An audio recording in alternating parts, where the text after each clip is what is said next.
mga bebe ko. So, ito yung tinatawag na power leg. So, ginagamit to sa binary kadalasan. So, yung ibang itsura niya parang ganito. Perfect binary. Pero ang ituturo ko sa inyo is ganito.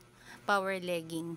Kumbaga, dalawang side lang yung lalagyan mo muna ng account mo. Hindi mo muna pupunuin lahat. Kasi mas organized to actually. Mas madali siyang mamonitor saka mas organized siya. Bakit? So for example, dahil team kaliwa tayo, 'di ba? So ito, automatic power leg na natin 'to eh. Kasi magkakatuhog tayo, itutuhog tayo ni Sir dito, ni Sir Anthony. Ayan. So naka-power leg na agad 'to. So saan ka naman ngayon bubuo ng panibagong power leg? Dito ka. Kung gusto mo sa dito, pwede naman. Sa right knee, second account mo.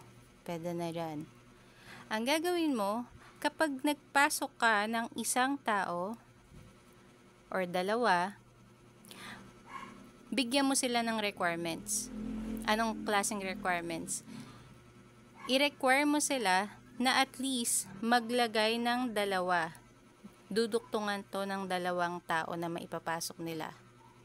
Kunyari, eto, duktong to ni A. Tapos, syempre, dahil nag-record ka ng dalawa ulit, kay pangalawa mong invite, or kay pangalawang direct, automatic magduduktong siya dito.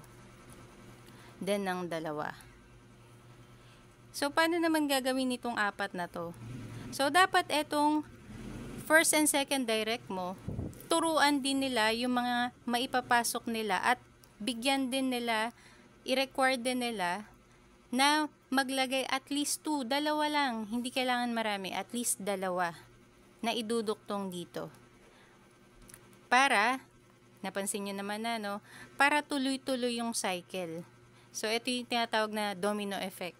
Pag nasunod nila yan, automatic naka-power leg na agad tong right nito. So, dahil naka-power leg na tayo kay Sir Anthony, di ba? Pairing na lang ng pairing yan. di ba? Kahit hindi ka na gumalaw.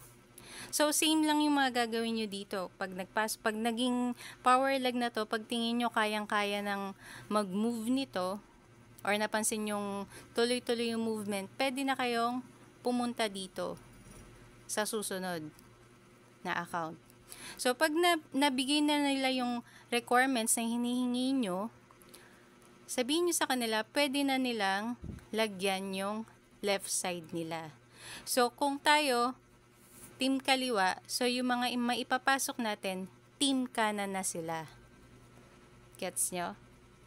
Sana na-gets nyo.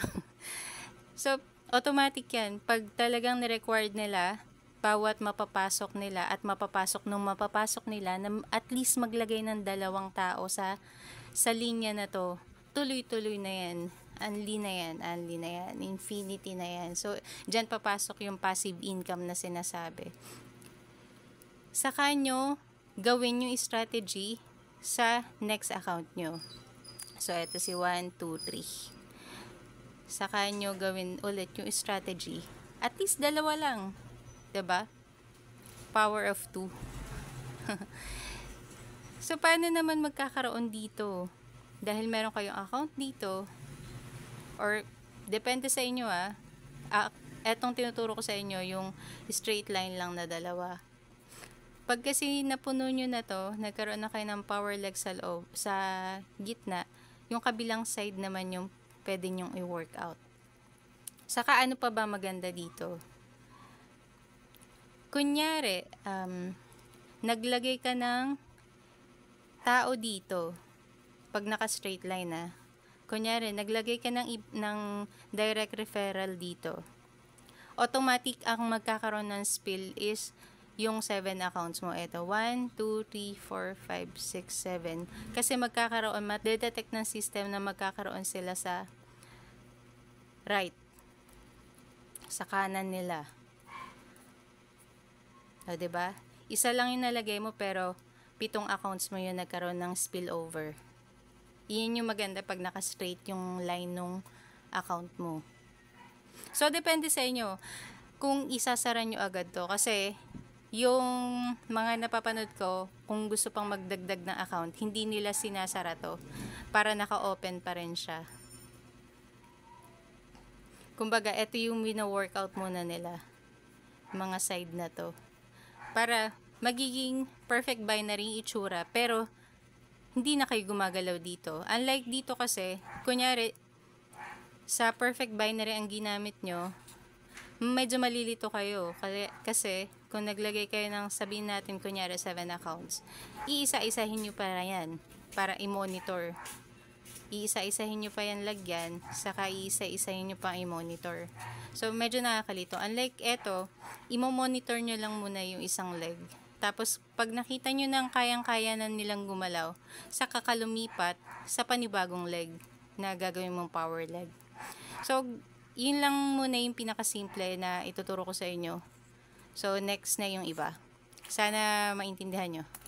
Yun lang. Bye!